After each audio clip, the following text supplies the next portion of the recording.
Magandang umaga po sa inyong lahat dyan sa Geneva. Ako po si Pastor Sam Marquez at pagbati mula sa aking pamilya, sa aking asawa na si Abigail Marquez, Victoria, Shem, and Stephen. Salamat po sa ating bishop sapagkat ako po ay binigay ng pagkakataon na maging parte ng CDGFI. Bago po ako tumugon sa panawagan dito sa Marinduque ay nasa Come to Jesus Community Church po ako sa pangunguna ng ating bishop na Joby Ray. Nagsuserve po ako sa home church ko, sa tita ko na dating disciple po ng ating bishop Jim Beray nung siya po ay nasa Pilipinas pa. Isa po sa bunga ng ministeryo ng ating bishop ay ang aking pamilya. Today, ako po ay magre-report mula dito sa Marinduque.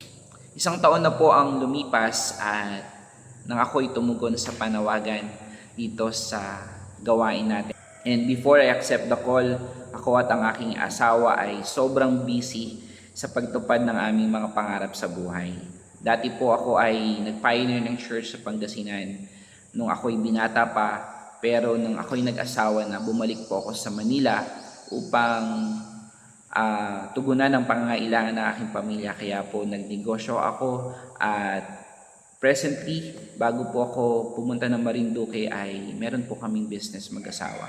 At the same time, part po ako ng pastoral team sa home church ko po.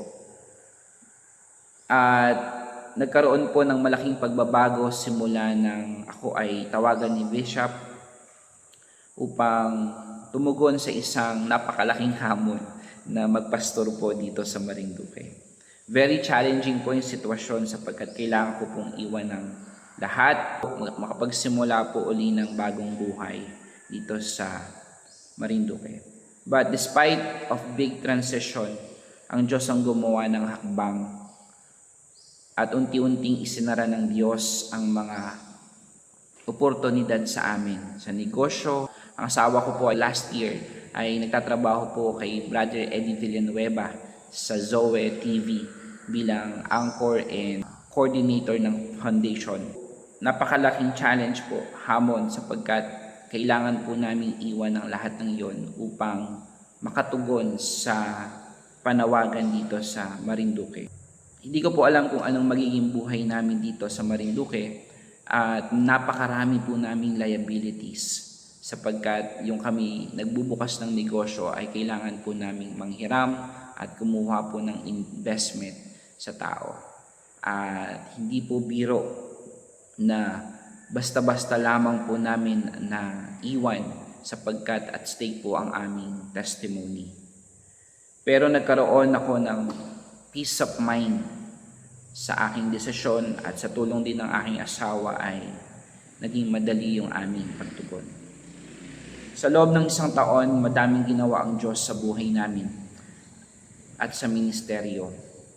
Dumating ako na halos 10 taon na lamang ang members po ng church dito sa Marinduque.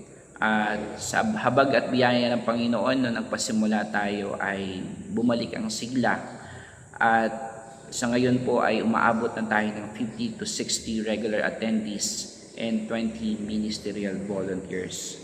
Mabuti ang Diyos sapagkat every quarter ay nagkakaroon tayo ng outreaches sa iba't ibang lugar o barangay, particularly sa Buena Vista, which is ang kung saan naroon po ang ating simbahan. So, namimigay po tayo ng school supplies, gift packs, groceries, mga laruan para sa mga bata and feeding.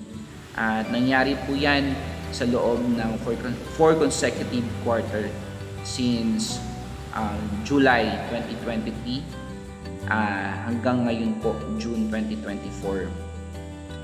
And of course, hindi nawawala na ang priority po natin sa mga gawain ito ay makapagbahagi ng salita ng Panginoon through Kids Crusade and Evangelism po para sa mga magulang.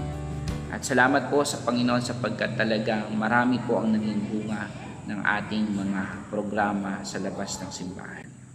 Nagdaos na rin po tayo ng anniversary at kulang-kulang nasa 250 po ang dumalo na wala po tayong inimbitahang ibang mga churches kundi tayo lamang po dito at yung ilang mga members at bago po.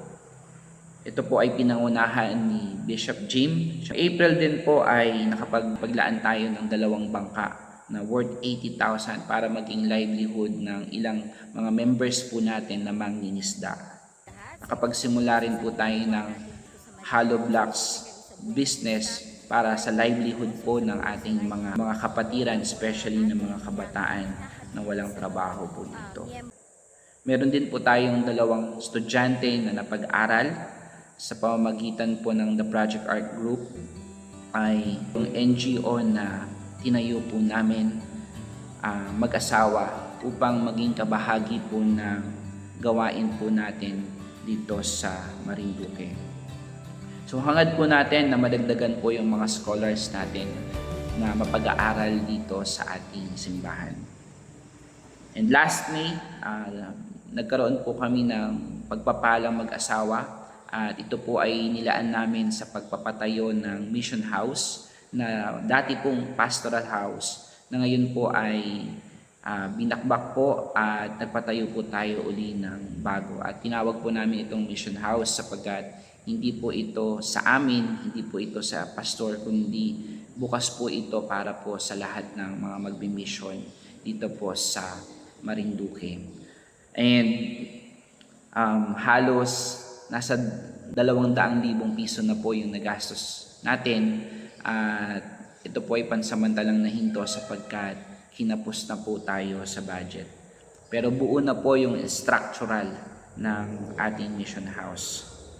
So salamat po sa Panginoon for that sapagkat nananalangin po talaga ako pero ang bilis ng pagtugon ng Panginoon. Nakapagtayo na rin po tayo ng mga outreaches at doon po tayo magdadaos ng mga weekdays na gawain para po ma-strengthen and ma-edify. 4 na bagay po yung pinakita sa akin ng Panginoon. Kung mahal mo ang aking mga tupa ay pakainin mo sila. So yung word na feed is for fellowship, evangelism, equipping, and discipleship. So doon po natin gagawin sa mga outreaches natin.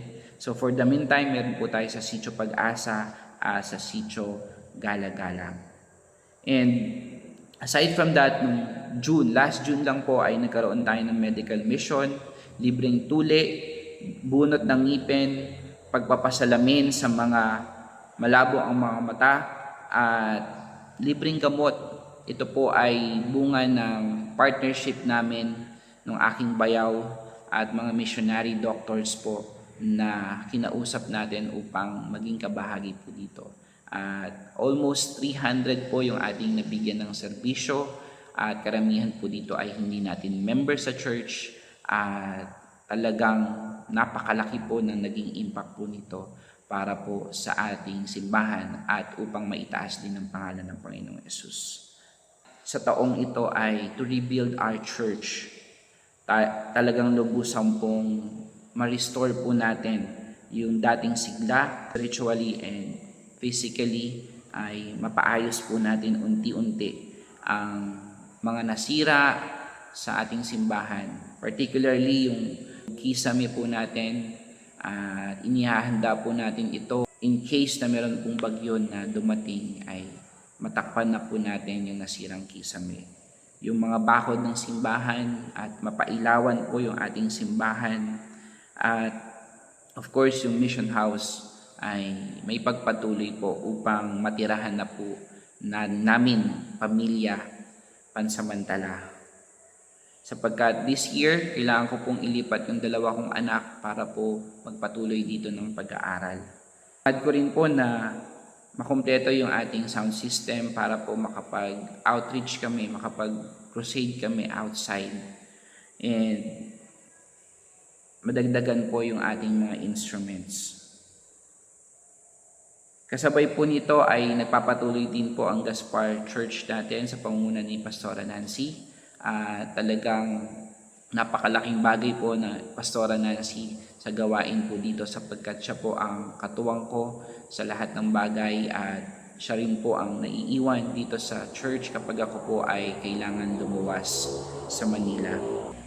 Ang pangitain na sa hinaharap ay magkaroon ng Sunday School building and educational school para po sa mga kabataan o sa mga bata hindi kayang mag-aral.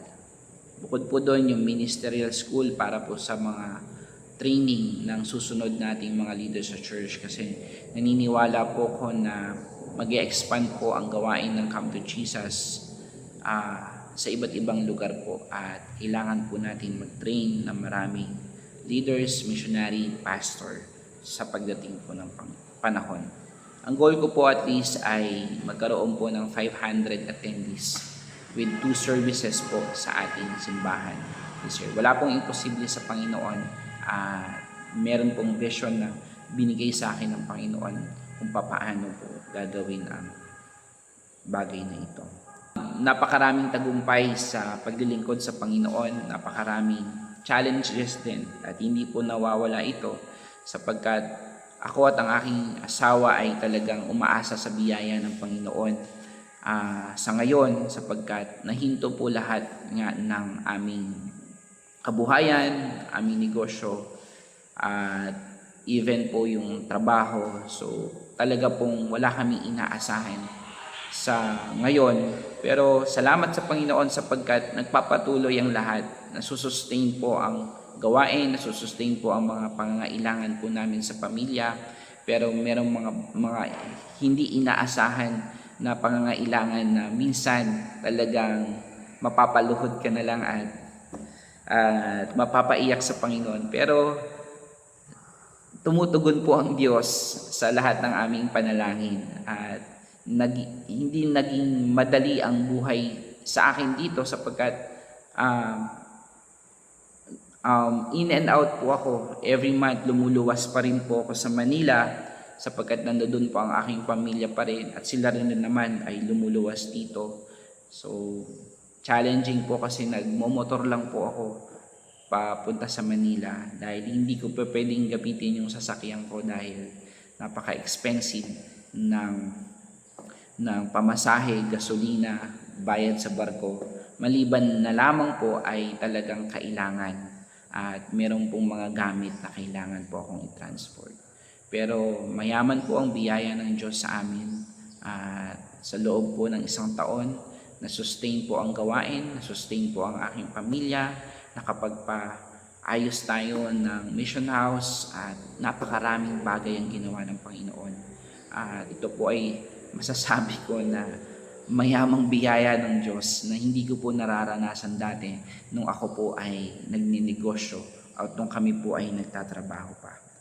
Kaya po napaka-importante ng panalangin niyo po sa amin sapagkat araw-araw ay pagsubok, araw-araw ay testing sa amin kung hanggang saan po kami tutugon sa panawagan po na pinagkaloob ng Diyos sa amin. Malinaw po ang vision ng Lord sa akin, at kaya po ako'y nagpapatuloy. Hangad ko po na this year ay matapos na po ang mission house upang madala ko na ang pamilya ko dito at sama-sama po kami maglingkod sa Panginoon. And lubos po ako nagpapasalamat sa mga panalangin at pagsuporta niyo po sa gawain, even po ang ating mahal na Bishop Jim. Salamat po sa patuloy na pag-encourage at advice nyo na nagbibigay ng kalakasan po sa akin. Na minsan, iniisip ko na pong hindi magpatuloy, umuwi na po, pero talagang alam ko po kung ano yung kasunod nun, kung ako po ay tatalikod sa panawagan po ng Panginoon sa buhay. Kaya po ako po ay lubos na nagpapasalamat, ako po ay humihingi ng panalangin para po sa gawain dito at sa aking pamilya. Salamat po, Bishop, sa tiwalang pinagkaloob niyo po sa akin, at makakaasa po kayo na ang gawain po dito ay magpapatuloy, hindi po sa aking lakas, hindi sa aking talino at abilidad, kundi dahil po sa mayamang biyaya lamang ng Panginoon. So, God bless us all po, at ako po'y umaasa na tayo po ay magkikita sa mga susunod na panahon.